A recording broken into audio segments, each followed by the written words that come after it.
بسم الله الرحمن الرحيم الحمد لله رب العالمين والصلاة والسلام على رسول الله الكريم محمد بن عبد الله صلوات الله وسلامه عليه وعلى آله وصحابته وعلى كل من اهتدى بهديه إلى يوم الدين. أوصي نفسي وأوصيكم بتقوى الله عز وجل. وبعد، السلام عليكم ورحمة الله وبركاته.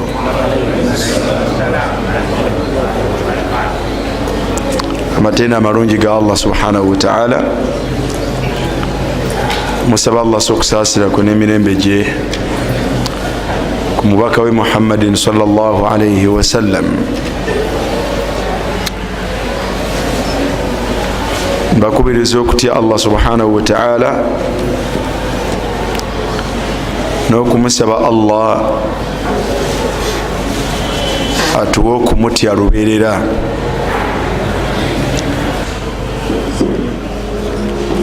Ab'ebitiibwa, njagala kwogera ku busiraamu. Njagala kwogera ku buki? Ku busiraamu. Obusiraamu obwo bwe tuli, omuntu yenna okububeeramu, obusiraamu yaqtadi, bukakasa ku muntu nannyini bwo mughayaratu al a'mal wal af'al, okukyusa ebikolwa. Obusiraamu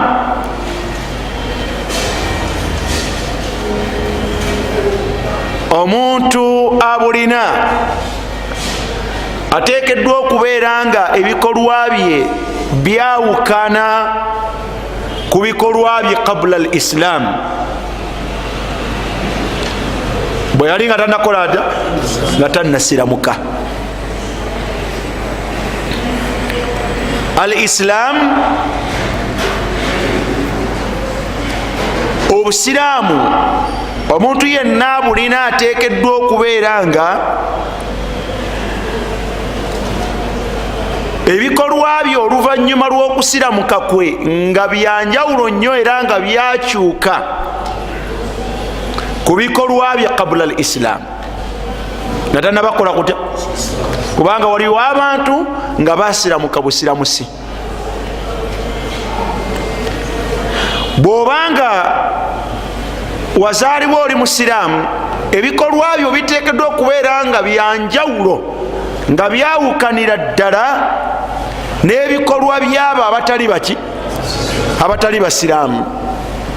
Omusiraamu akhil karim tafaananya bikolwa n'abatali baki, abatali basiraamu. ebikolwa byo in kunta musliman haqqa, nziramu, omuntu yenna bw'abanga musiraamu ddala ateekwa okubanga ebikolwa bye byawukanira ddala n'ebyabatali baki, n'ebyabatali basiraamu. man lam yughayyir,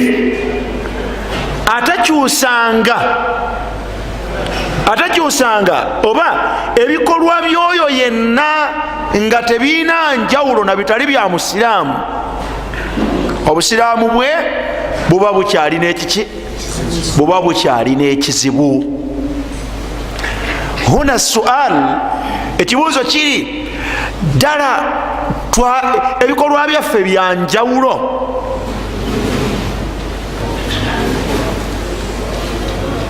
fardiyan, buli omu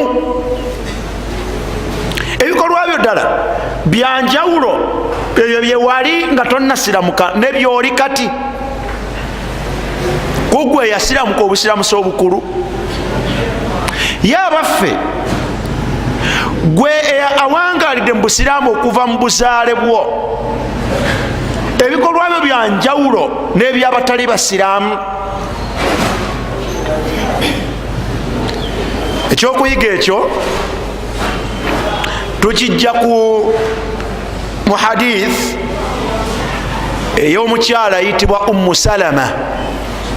Mukyala ayitibwa ani? Ummu Salama. Ummu Salama mukyala Mama Salma oba Mama Salama min awail, alimu abo abakulembera okusiramuka. Ashat al-jahiliya, yawangalako mu biseera nga si musiramu. Omubaka sallallahu alaihi wasallam bwe yakoola abantu okubeera nti baba basiraamu, fa aslamat, nakola atya? Nasiramuka. Omukyalo oyo yali mufumbo nga ne bbaawe erinnya lyayatiikirira nalyo yayitibwanga Abu Salama.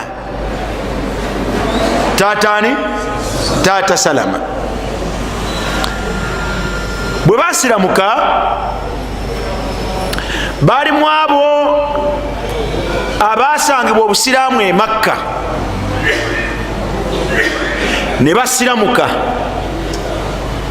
era ne babeeramu abo bwe banyigirizibwa ennyo ku busiraamu bwabwe, ne babeeramu abo abasenguka. Ye omukyalo ono anyumye ekyafaayo kino ne bbaawe balimu abo abasenguka ne bava mu Makka olw'okunyigirizibwa ne basengukira e Habasha, gye bandiyise olwaleero Ethiopia. Omukyalo ono embeera bwe babeera e Habasha, nekituuka ekiseera ne balowooza nti oba oli awo embeera e Makka egenze ekoleeta ekkakkana, ne bava e Habasha ne bakomawo e Makka. Toli fenna batuuka mu Makka nga kye basuubidde si kyekirimu. Embeera gye badde balowooza nti yakkakkana bagisanga yayongera kubeera nkaawu. Bbaawe ye yasooka okulemererwa okuwangaalira mu mbeera y'e Makka eyo gye basangawo Abu Salama. Fahajar, nasenguka n'ava mu Makka n'agenda e Madiina n'atebenkerera mu kifo ekiyitibwa Quba. N'atebenkerera mu kitundu ekiyitibwa Quba. Ali mu basajja abasooka okusenguka ogenda e Madiina, nga n'omubaka sallallahu alaihi wasallam tannakola atya? Tannasenguka. Ummu Salama embeera naye yagigumiikirizaako akaseera nemulemerera, n'alaba nga okuuma obusiraamu bwe naye ateekwa kukola atya? Kusenguka. Era bw'atyo n'akwata omwana waabwe Salama neyebagala naye ku ŋŋamiya, mukyala Ummu Salama n'ayolekera e Madiina. Ekitundu kye twogera okutambulibwa omukyala obw'omu bwe n'omwana we mu kiseera ekyo olwaleero ku kkubo ettereevu eritali lyakuyita eno n'eri, mwana wattu liri mu kilomitazi 440, 430 kilometers okuva e Makka ogenda e Madiina. Tunulira omukyala nga yebagala eŋŋamiya n'omwana we aga nti kansenguke kaŋŋende. N'atuuka mu kifo ekiyitibwa Quba n'abeera awo mpaka lwe yazuula bbaawe, n'abeera nga ye awwalu man hajarat ila al-Madina, ye mukyala eyasooka okusenguka okuva e Makka ogenda e Madiina. Mpaka omubaka sallallahu alaihi wasallam bwe yasenguka ne basahaba abalala, era bwe basenguka ne bawangaalira e Madiina, bwe batyo Allah subhanahu wa ta'ala namugerera, Abu Salama naafa. Abu Salama bwafa, omukyalo ono tahassarat, yayisibwa bubi nnyo, n'anakuwala nnyo olwa bbaawe. Musajja gwe baali bayise naye mu struggle, mu buzibu obw'enjawulo, n'amufaako mu kiseera wamwetaagira ennyo. radiyallahu anhuma. Mukyalo ono n'okunakuwala kwennyo yajjukira nti omubaka sallallahu alaihi wasallam yagamba nti omuntu yenna afuna omutawaana n'agamba nti inna lillahi wa inna ilaihi raji'un, allahumma ajurni fi musibati wa akhluf li khayran minha. Allah subhanahu wa ta'ala amuddizaawo ekisinga okuba ekirungi ku ekyo kyaba amugjeeko. Omukyalo oyo Ummu Salama agamba nti nekijjukira era neŋŋamba nti inna lillahi wa inna ilaihi raji'un, allahumma ajurni fi musibati wa akhluf li khayran minha. Toli wamu? Yakyogera nga bbaawo akoze ata? Nga bbaawo afudde. Agamba nti wa'tadattu wa alzamtu baiti, kyenva mbeera mu maka gange mu nyumba yange nembeera nga ntuula idda y'okufa kw'omwami. Ebeera ya myezi ena n'ennaku mmeka? N'ennaku 10.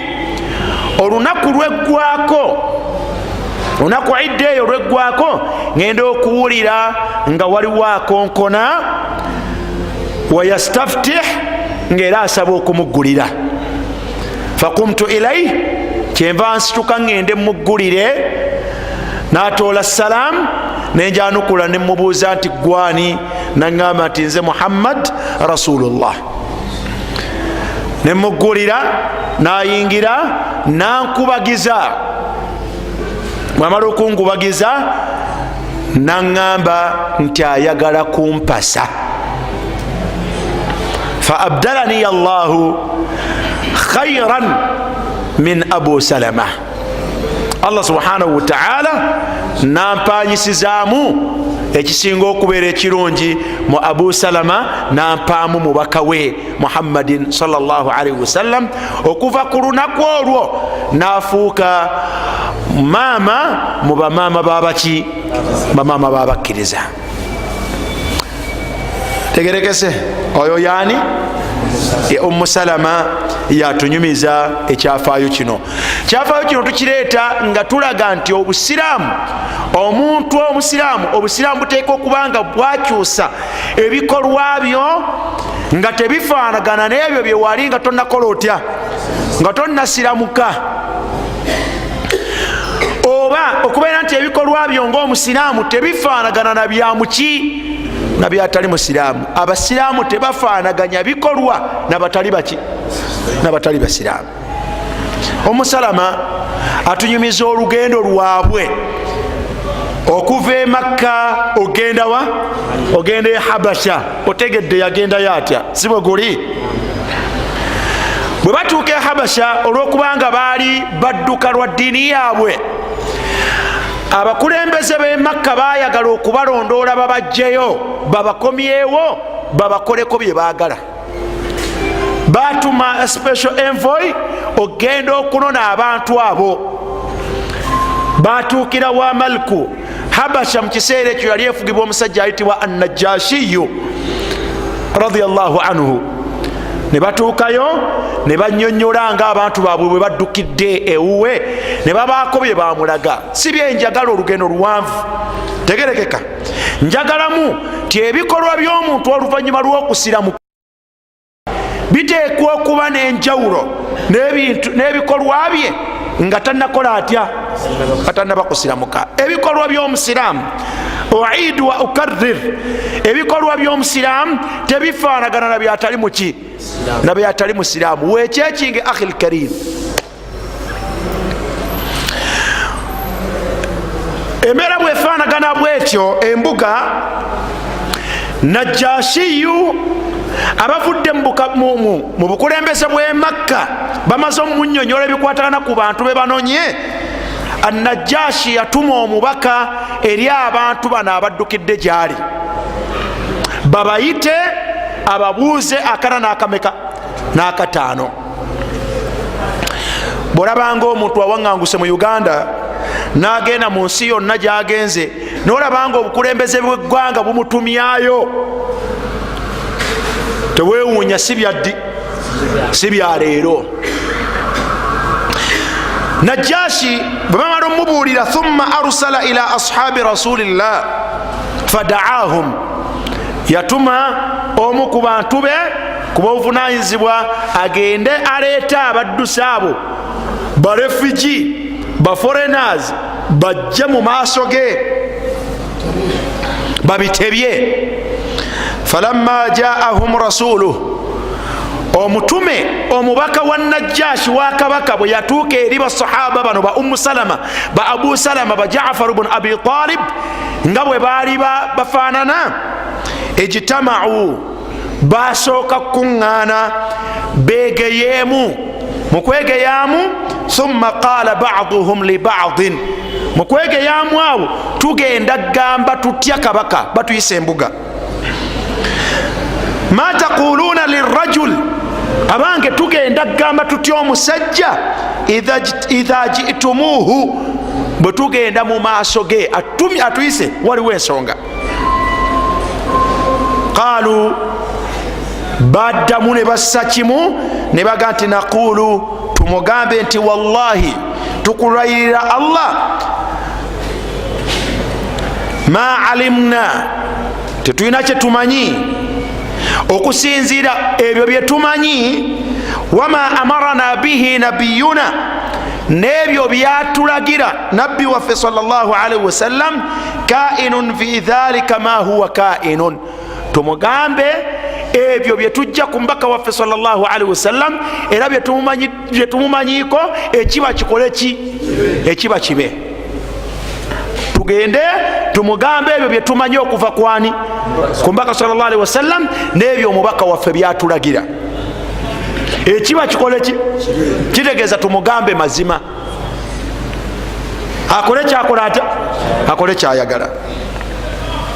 falamma jaauhu, bwe batyo ne bakwata ebigere ne bagenda eri kabaka An-Najjashi, waqad daa An-Najjashiyu asaqifatuhu, Najjashi mukubasinkana teyabasinkana yekka, bagenda okusanganga babitwana abatuula okumpi ne kabaka nga nabo abayise bakoze batya, batudde ku nyonjo zaabwe. fanasharu masahifahum, ne bajjayo obukalamu bwabwe n'ebitabo byabwe, fayiro zaabwe, balindirira okuwulira ebigambo ebiva mu abo be bakola batya. liyasalahum faqala lahum, batandika okubabuuza. njagala owulirize nnyo, mwe bwe bababuuza ebigambo bino byenjagala buli muntu yenna abyebuuza omusiraamu. ebigambo bigamba ki? ma hadha ddin, kigambo ekisooka, ma hadha ddin, eyo ddiini ki, nkola ki, nzikiriza ya ngeri ki, ebadde etya? alladhi faraktum fihi, ekisooka kyoba oteekako akasittaze wano, nzikiriza ya ngeri ki eyo, eyo alladhi faraktum fihi, gye mwawukanye muyo, gye mwawukanye nayo, qaumakum, abantu bammwe. enzikiriza ene ebaawula kubaki? ku bantu bammwe. ekyo kimu. walam tadkhulu fi diini, ate ekyewuunyisa bwe mwayawukanye ku bantu bammwe, kitegeeza nti omuntu asiramuka tasigala ku nkola y'abantu be. toli wamu? Najjashi agamba nti enzikiriza gye mwazze nayo eyabawaŋŋangusizza ebaawula ku bantu bammwe, ku nkola y'abantu bammwe. naye ate kyenewuunyisizzaako, walam tadkhulu fi diini, bwe mwayawukanye ku bantu bammwe ate temwakutte enzikiriza yange. Najjashi yali ku nzikiriza ya kinaswara, mukristaayo, balimu abaawukanyeko, ate temwayingidde mu bukristaayo. wala fi diini ahadin min hadhihi lumam, ate temulina enkola yammwe tefaanagana na nkola ya nzikiriza yonna mu nzikiriza ezimanyiddwa eziri mu nsi olwaleero. nzikiriza ya kika kyeyo. otegedde akhi lkarim, baziine. aqulu barakallahu fikum huna kabaka yebuuza enkola y'abasiraamu bano. Bino byasoose okugirabako okusinziira ku ebyo ababanonye bye bamugambye. Ekisooka mufarakatuhum liqaumihim, okwawukanako ku bantu baabwe, ku nkola y'abantu baabwe. Muli baganda bannamakimmwe abaawukanye ku nkola ya Buganda. Nzikiriza kyeno ebaawula ku nkola y'abaki, ku nkola y'abantu bammwe. Ekimu ekigambo ekyokubiri, lam tadkhulu fi diini nasara. Omusiraamu bw'ava mu nkola ey'ekitundu kye ate tayingira mu ddiini oba mu nzikiriza mwezi ezisangiddwawo. Abasiraamu tebayingira mu bunaswara, tebayingira mu buyahudi, tebayingidde mu orthodox. Bano enkola eno yo ya ngeri ki?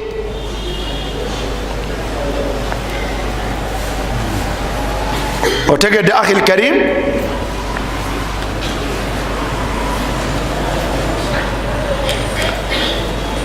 قالت أم سلمة agamba فكان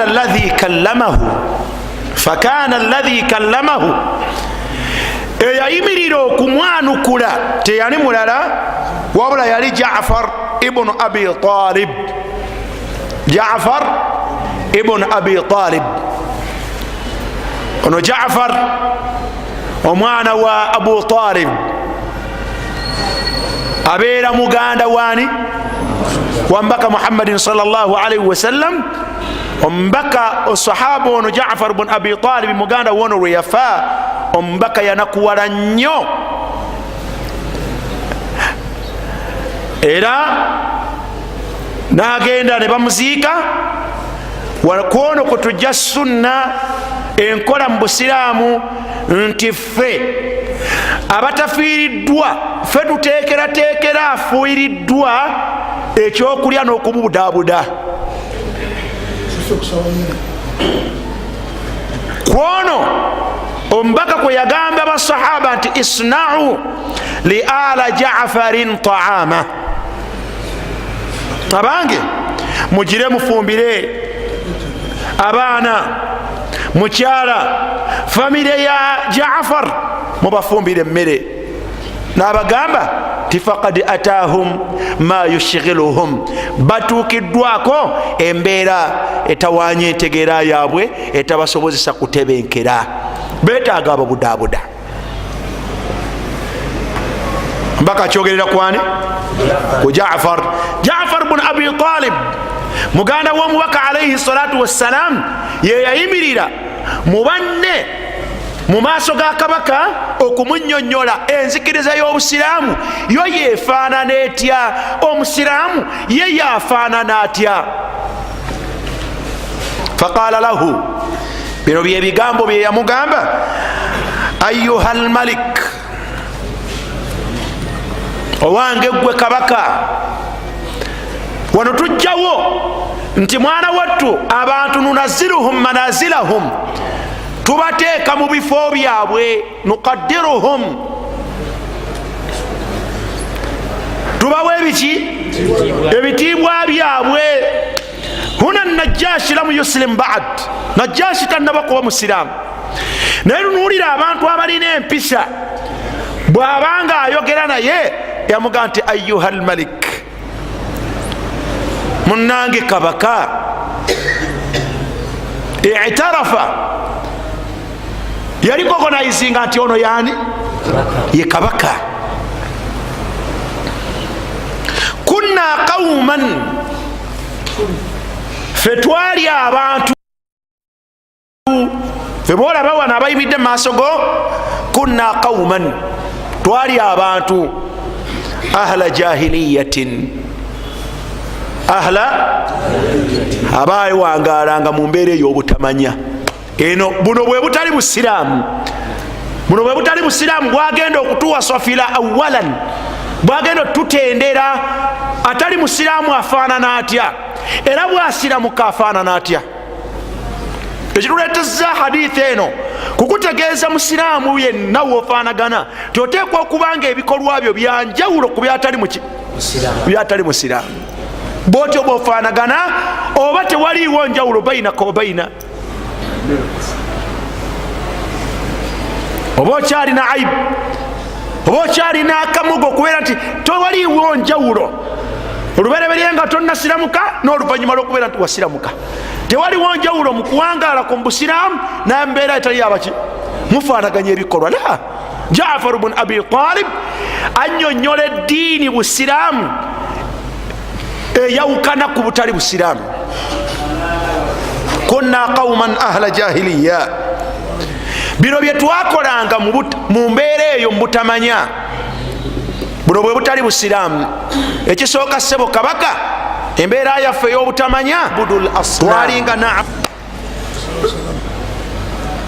fe twali munange ebyaffe twali basinza baki, twali basinza b'amasanamu. Bajjafari gye badduka e Makka ku Kaaba kwaliko amasanamu 306, buli lunaku nga lulina essanamu lyalu.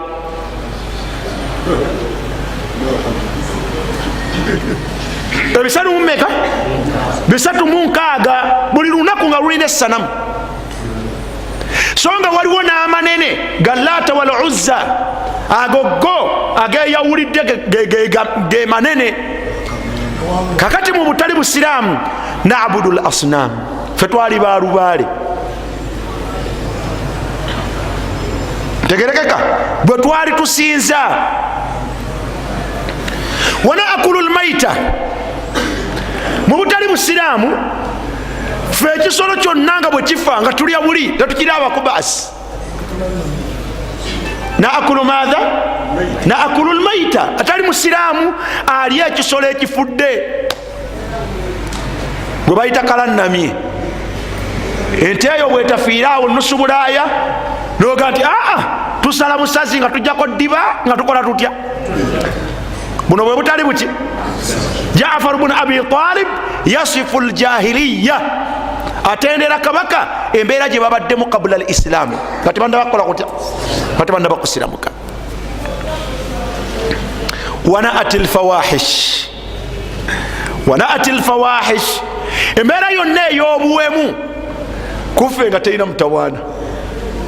Embeera ey'obuwemu kuffe nga terina mutawaana. Atali musiraamu abeera n'omukyala emyaka n'emyaka ne bazaala n'abaana. Mu maaso eyo we balyagalira balisiba empeta.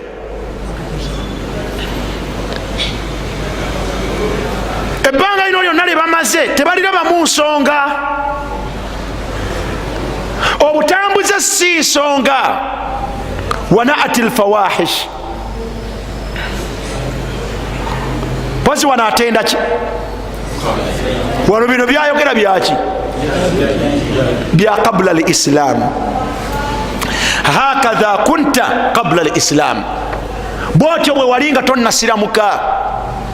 Wa hakadha, bwe bityo bwe bifaanagana inda ghairi al-muslimin al-yawm, abatali basiraamu bwe batyo wefaanagana. Ya'buduna al-asnam wa ya'kuluna al-mayta wa ya'tuna al-fawahish wala yubalun. Tuli wamu? Wa naqta'u al-arham, okutula obukutuza eŋŋanda nesikyakkaanya na baaba akola ebyo nange nkola byani.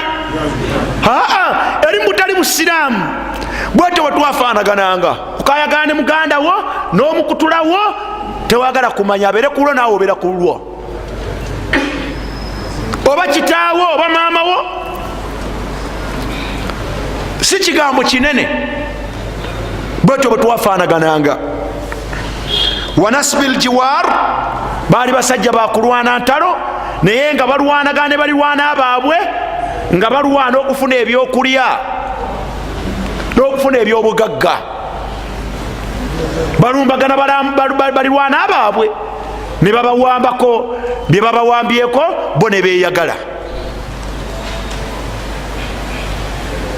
yaakulu lqawiyu minna addaif, ow'amaanyi yali ekyomunafu. mu butali busiraamu ow'amaanyi yali ekyomuki, ekyomunafu. n'ebirala bingi gereza ku ebyo byakuwadde. fakunna ala dhalik, bwe tutyo sebo kabaka, eyo yembeera gyetwawangalirako. hatta ba'atha Allahu ilaina rasula, tuba tuli ku olwo Allah subhanahu wa ta'ala natuma gye tuli omuki, omubaka. hatta ba'atha Allahu ilaina rasula, tuba tuli ku olwo Allah natuma gye tuli omubaka. Wulira Jaafaru bwatenda omubaka eyajja kye bali, yagamba nti minna, ekisooka omubaka teyamujja bbali, yamujja muffe, wa muffe, tebakulimba nti tetumumanyi. minna kuba Muhammadin sallallahu alaihi wasallam min mauludi Makka, azaalibwawa.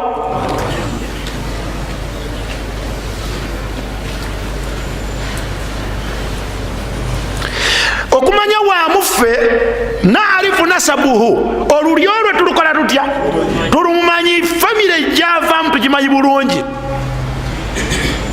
huwa Muhammad bun Abdillah bun fulan mpaka gyagenda tumumanyi nasabuhu wa sidquhu. agenda omutuma nga tuwangadde naye nga tumanyi amazima ge, ti musajja la yakdhib, simuki, simulimba. wa amanatuhu, n'obwesigwa bwe tumumanyi nti musajja muki, mwesigwa. bwewamuteresanga ekintu twawangala naye, bwewamuteresanga ekintu kyo nga bwokimuwadde bwojja okukola otya. wa afaafuhu, n'obukkakkamu bwe tetumumanyiko nti yafunisaako omwana wa gundi olubuto, oba yegaddangako n'omwana wa gundi, oba ne muka gundi. oyo Allah gwe yatumamu nga tuli mu mbeera eyo.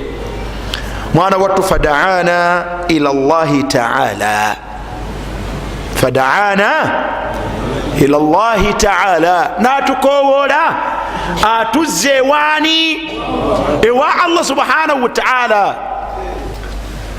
tandika okukyusa akhi alkarim, obusiraamu tebufaanaganya bikolwa na butali buki.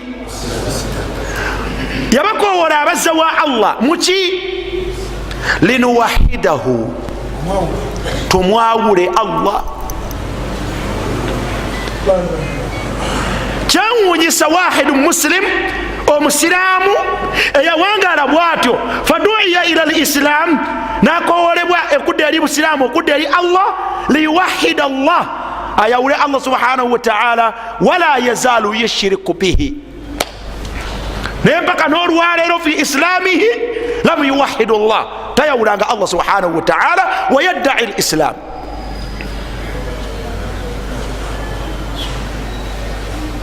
ila man du'itum, elama alfarqu bainaka wa baina ghairik, njawula eririddawa. omusajja agamba nti omubaka yatuyita ng'atuzza wa Allah, nga kyayagala ekisooka ng'atulagira linuwahidahu, tumwawule Allah subhanahu wa ta'ala mu bwomu bwe, mu byonna byakola, ebikwatagana n'okutonda, ebikwatagana n'okusinza mu mannya ge n'ebitendo bye. wallahi abasiraamu ba Uganda eyo kyokka tebannakituukako, tawhidu Allah.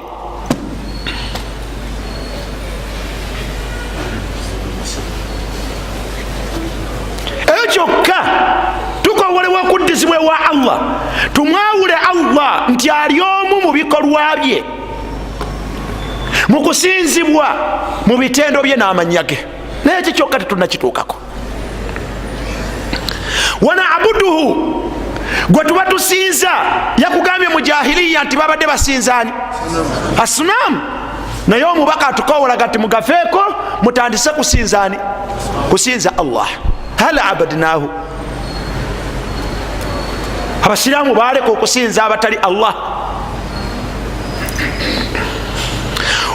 ekyokusatu okumanya yatukowola tudde ewa Allah, wa nakhlaa ma kunna na'budu nahnu, la ilaha illa Allah, wa nakhlaa tweyambulule tuleke twesambe ma kunna na'budu ebyo bye tubadde tusinza, sifefeka nahnu fe, wa abauna ne bakitaffe. ddala abasiraamu byetubadde tusinza tubyeyambule, byetubadde tusinza ffe nga siffe tusoose wabula ne bajjajjaffe ne bakitaffe, min dunillah, byetubadde tusinza mu kifo kya Allah. tubadde nno twali tusinza kiffe, kabaka katukubuulire, min alhijarati, mu mayinja. mayinja atujja ku mayinja atuzza ku Allah. wal awthan, naki namasanamu, atujja ku masanamu na ku mayinja na ku miti, nga tuzza kwani? nga tuzza ku Allah subhanahu wa ta'ala. ekyokubiri, wa amarana bisidqi alhadith, omubaka waffe yatulagira ti bwe tuba tuli basiraamu tusiramuse, yatugamba nti tubeerenga bwe tuba twogera tubeerenga twogera mazima nga tunyumya. sidqu lhadith. omusajja ono yasifu laka, akutendera embeera gye baali nga tebanasiramuka, nakutendera embeera gye bali. omubaka alina kyeyabajjamu, alina kyeyabateekamu. bino Jafari byagamba bikwata ku nze, bikwata ku ggwe, kuba naawe oyagala kusiramuka. hal ghayyarta wa baddarta wa hal min farqin bayna qabli islamik, waliwo enjawulo olwe nga tonnasiramuka n'oluvanyuma ngomaze okusiramuka. wa amarana, omubaka atulagira bisidiki alhadith, tubeerenga twogera mazima mu mboozi zaffe. wa adau lamanati, wa adau lamana, oluvanyuma lwokubeera byatukowola mu busiraamu, atugamba kubeera nti bwe baba bakuteresezza ekitereso kyonna, ebintu by'abantu tubeerenga tubibawa. aina alumana, aina alladhina aslamu wa asbahu umana, abakeera ku makya nti basiramuse ne bafuuka abantu abalina amaana. olubereberye nga bwe baali tebannasiramuka, baali nga bw'omuteresa akantu ngaako kagenze. aina almughayara. wasilatu rrahim, omubaka nno gwe tukugamba yatugamba ki? yatugamba kuyunga ŋŋana wakati waffe, ŋŋanda zaffe tuziyunge. luli wali tomanyi qimatu rrahim, wali tomanyi value ya luganda nga tonnaba kubeera musiraamu. bwe wasiramuka nojja mu busiraamu bukugamba nti owooluganda oteekwa okuba nga tasiluhu. okola otya? omuyunga bi ayi haali min al ahwal wala taqta'uhu, tokkirizibwa mukutula. enjawulo eruwa? abakafiiri oluganda tebalaba mu nsonga, mukulukutula. naawe oluvanyuma lw'okusiramuka ate bwotyo bwokyafaanagana. Muhammad sallallahu alaihi wasallam atulagira silatul arham. teyakoma ku ekyo wa husnul jiwar. eri mukafiri nga tetumanyi mulirwana, walabye nga atugamba nti twabalumbanga nga tubalwanyisa ne tubajjako ebintu byabwe. eno mu busiraamu byanjawulo. omusiraamu yenna ateekwa okulongoosa eryani? eri mulirwanaawe. egijjo gwe bwe wasiramuka gifaanagana gitya? weeyisa otya ne balirwanaabo? naawe tukuteeka mu minzaani y'abana aboogerwako. la yuminu ahadukum hatta man la yamanu jaruhu bawaiqahu. siraamu bukyagaanyi lwansonga ya miriraano, tukyagiyisa mu mpisa yatali basiraamu. walkafu ani lmaharimi waddam. Omubaka atuziyizaako yatugaa nti waliyo ebintu Allah bye yabagaana, mu byo mulimu okuyiwa omusaayi, temuddayo okuyiwa emisaayi gy'abantu. Olwaleero alamu lislam buli wamu tuttiŋŋana basiraamu n'abasiraamu. Alamu lislam siza obusiraamu weziri, subhanallah. Libya akuba munne Allahu akbar. Sulaimani olwateebya Yahya, ne Yahya bwateeba Ibrahim, Allahu akbar. Tuyiwaŋŋana misaayi. Masri kadhalik, Suriya kadhalik. Ensi yonna bwetyo bwefaanagana. Aina islaamu nnaasi?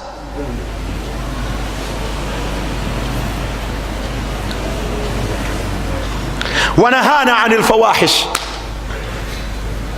Enjawulo twakyusa, ayuha almalik, twakyusa. Nahana ani lfawahish.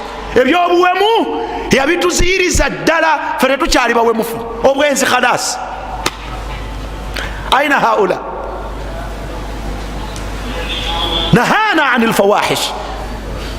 Yatuziyiza obutambuze, yatuziyiza obwenzi, tetuwemula. Hatta ennimi zaffe okuziyisaako ebigambo ebyobuwemu yabitugaana. Olaba alfawarik, njawulo oziraba. Omusiraamu tafaanaganya n'atali musiraamu bikolwa. Ebikolwa by'omusiraamu tebifaanagana bitali byamuki, bitali bya musiraamu. Lwaki ebyaffe bifaanagana? Wa qawlu zuur, ebigambo by'obulimba yabitugobako n'atugaana. Wa aklu maala lyatim, emaali z'abamulekwa yazitugobako. Fe tetukyetantala mu maali ya mulekwa.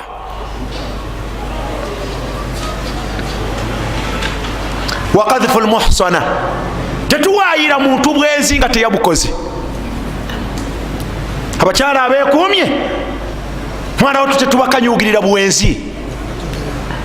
Wa amarana an na'budu allaha wahda, yatulagira tusinze Allah atya omu, la nushiriku bihi shay'a, nga munsinza gye tumusinzaamu tetumugattako kantu kalala konna. Wa amarana bissala, natulagira tusaale. Wa zakati, natulagira zaka. Wa siyam,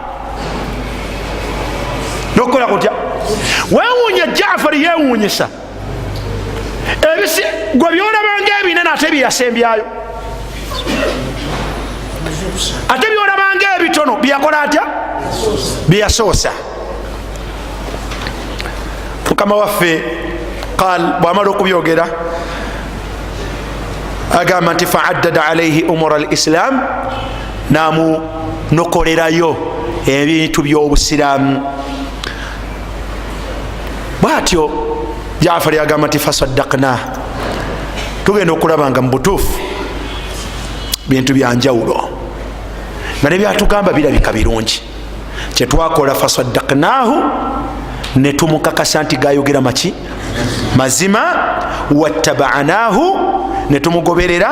Wa amanna bihi, ne tumukkiriza. Twakkiriza nti gayogera mazima.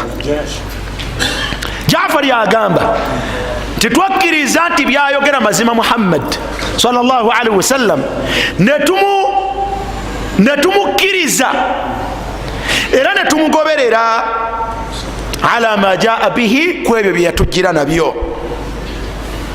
Fa'abadina Allah, ne tusinza Allah wahdahu mbwomubwe. Falam nushiriku bihi shay'a, wa harramna ma harrama alayna, ne tweziyizaako ebyo byeyatuziyizaako. Wa ahlalna ma ahlalna lana, byetwalekanga byebiri halali byebyo byatukkirizaako okubeera nti biri halali. Bwe twakola ekyo munnange tukunyumiza, tukulukuviira ku ntono. Fa'ada alayna qawmuna, ne batulumbagana abantu baffe. Fa'ada alayna, batulumbagana abantu baffe. Fa'adhabuna, babonereza ffe olubonereza. Fafatawuna, ne batufuukira ekikemo. An diinina, ku diini yaffe, ng'ekigenderwa kyabwe liyarudduna ila ibadati al-awthani, nga batulwanyisa lwampaka nga baagala tuddeyo tusinze amasanamu. tuve ku ibadatullah, tuddeyo okufuula halaali ebyo Allah byafudde haramu, tuddeyo mu bibi, tuddeyo okufuula haramu ebyo Allah byafudde ani halaali. Jaafar wagamba akabaka naga nti walamma qaharuna, bwe bwatukaka, wazalamuna, ne batulyaza amaanya, washaqu alaina, ne batukaluubiriza obulamu. Washaqu alaina, ne batukaluubiriza obulamu. Kyatuuka ekiseera embeera gyanyumyako ngaokukola ebyo kitegeeza kufa. Sumaya teyalutonda, Yasiri teyalutonda, n'abantu bangi abasiramuka e Makka mu kubakaka babiveeko ebyo badde ku butali busiraamu tebasigaza bulamu. Kati Jaafari agamba kabaka Najashi nti ne batukaka, ne batukaluubiriza obulamu. Wahalu bainana wa baina dinina, ne baagala okufuuka a stumbling block wakati waffe ne diini yaffe. Bwe twalaba bifaanagana bwe bityo, kharajina ila baladika, ekyo kyekyatuwaŋŋangusa ne tuva mu bantu baffe ne tuddukira gy'oli. Wakhtarnaka, ne tulondawo tubeere naawe, ala man siwaaka, kubasigadde bonna twabalekawo, bazadde baffe twabalekawo nga batufuukidde ekizibu, ab'eŋŋanda, mikwano gyaffe, abatwetoolodde mu bakulembeze bonna bwe twatunulamu gye tusobola okuddukira nga tewali, ne tulondawo kujja gy'oli. Waraghibna fi jiwarika, nga tulaba nti gwolabika gwosobola okutusenza. Warajawna, naye twasuubira okuddukira gy'oli, alla nuzlama indaka ayuha almalik, kyatuleeta gy'oli kusuubira nti bwe tujja gy'oli tetujja kulyaza amaanyizibwa. Bwe tunaakunnyonnyola ensonga yaffe onoogitegeera. Kabaka atudde ne babitwana be, ababanoonye bakoze batya? Batudde, babawaabidde, babogeddeko ebirana ebinene. Basajja battu mu bunkuseere bwabwe n'abakyala bali mu maaso bwe batyo bwe batottola kiki kye baali na kiki kye bali kati, kiki kye baali na kiki kye bakola batya, na kiki kye bali kati. Embiranyi wakati waabwe n'abantu baabwe kiki? Obwo bwe buki? Obwo bwe busiraamu. Ab'ebitiibwa, Najashi yabuuza Jaafar nti ku bintu ebyo byonna byogedde olinawo kye wamuggyako kyosobola okunsomerako nga wakijja ku ye, kyosobola okunsomerako mu ebyo mwe mujja ebyo byotottodde? Salama agamba nti Jaafari namugamba nti yeninawo, namugamba nti leeta. Faqaraa alaihi sadran, Jaafari yali musajja mugezi, bwe yalondamu ebyali byamali okukka mwali mu suratu Maryam. Kyeyalonda, yalonda okusoma suratu Maryam ku ntandikwa yaayo.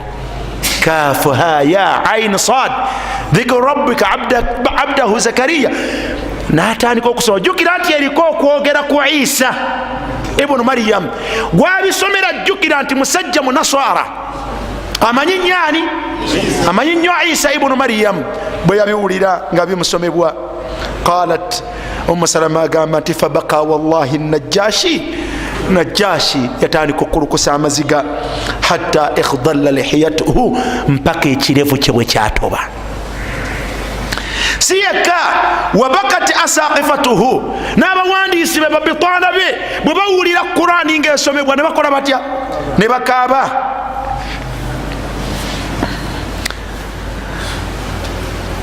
Ebitabo bye bawadde bawandiikamu, amaziga ne gatandika kutonnya mu bitabo byabwe ne bitoba olw'ekyo kye baawulira mu suratu Maryam. Thumma qala Najashi, oluvannyuma Najashi n'agamba nti inna hadha walladhi jaa bihi Musa, nkakasa nti ebintu bino bye mpulidde bisomwa n'ebyo bye yajja nabye Musa, ndayira nti ebintu ebyo la yakhruju min mishkatin wahida, biva mu kifo kimu. Era yakomekereza abagambye nti mugende, bano abantu sisobola kubabawa, bano sisobola kukola kutya kubabawa. Kisa egenda mu maaso mpanvu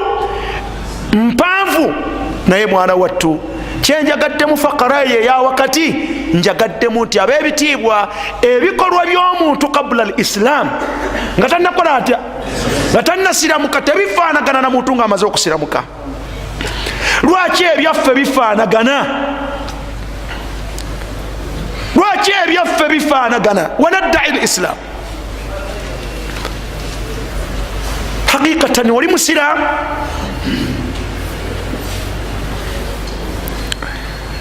buli omu kimugwanira okubeera nga mwana wattu arajaa nafsahu, adde eri omutima gwe akyekinge ye n'obusiraamu afaanagana atya. ntegerekesa omulungi ab'ebitiibwa. barakallahu fikum wa jazakum llahu khairan wa kathara allahu min amthalikum.